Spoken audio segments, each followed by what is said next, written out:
we do online. I think like such as not being at a park like a person could be right now, even though I'm online at a park.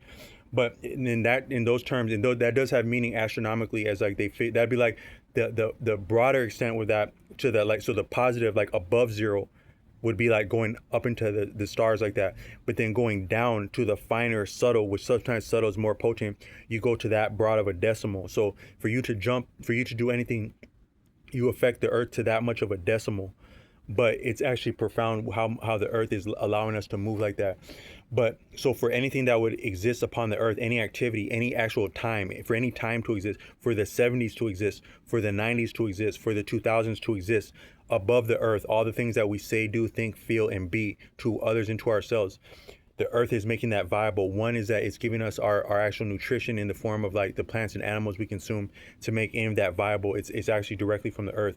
But then also the earth is also calibrating and facilitating all the things that we would say, do, think, feel, and understand intellectually, emotionally, psychologically, up to like when I was referencing being creative for being around Memphis, according to like the line of reasoning that I put in another video, or like what the Japanese would appreciate and be culturally based on the environment, the patterns, the weather patterns in terrain of Japan, things like that. But for all the different times that have been upon the earth has stabilized it, and a lot of it actually hasn't changed. So the actual, it's the prop that it's like life is a play, then the earth is a prop. So we are characters, interchangeable experiences, but the prop is actually just the same like that.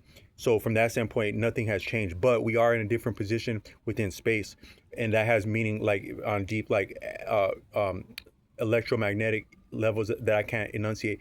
But some of it has to do with like when they say Piscean age or Aquarian age, that's what it's referring to, is that. So yes, time is relative.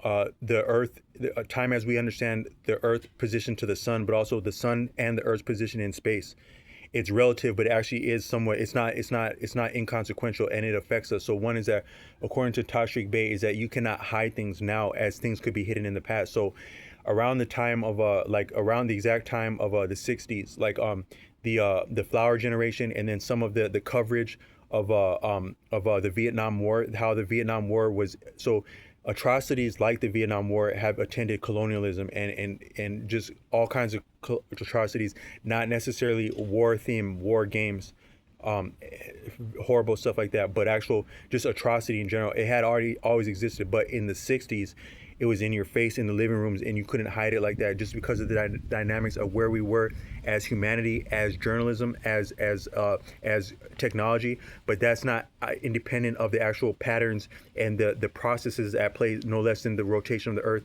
and the seasons and the cycles within that would give us a particular time in the human experience and what had led up into that, the dynamics of that. So this is now the 1960s. Everyone alive in the 1960s, they had a development, a career, and education, whatnot. That career and education was affected by the cycles of night and day, the seasons, whatnot, going all the way back. So that they would be existing that way at that time.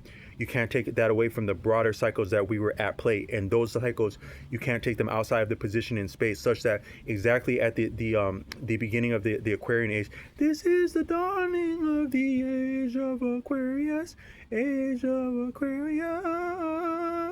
If you ever want to hear a wolf sing age of Aquarius, there you have it. But actually, the exact dawning of the age, this is the dawning of television in your living room, seeing all the bogus shit we do. And I didn't stop since then, but actually, it's actually not ironic. It may be less than a coincidence that according to the people that would subscribe to the Piscean and age of Aquarius, where actually our calendar, the Roman calendar that we have, the our reasoning for the seasons, it's connected to these deeper, older traditions of learning that would pay homage to something like the age of Aquarius or the zodiac, stuff like that.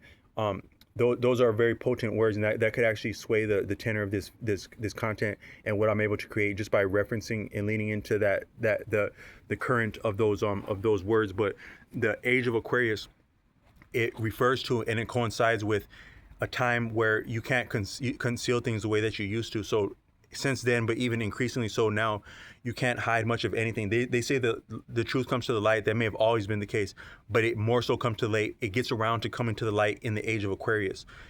So a lot of the older stuff, like the different games that people would do by keeping other people ignorant, such as maybe church, such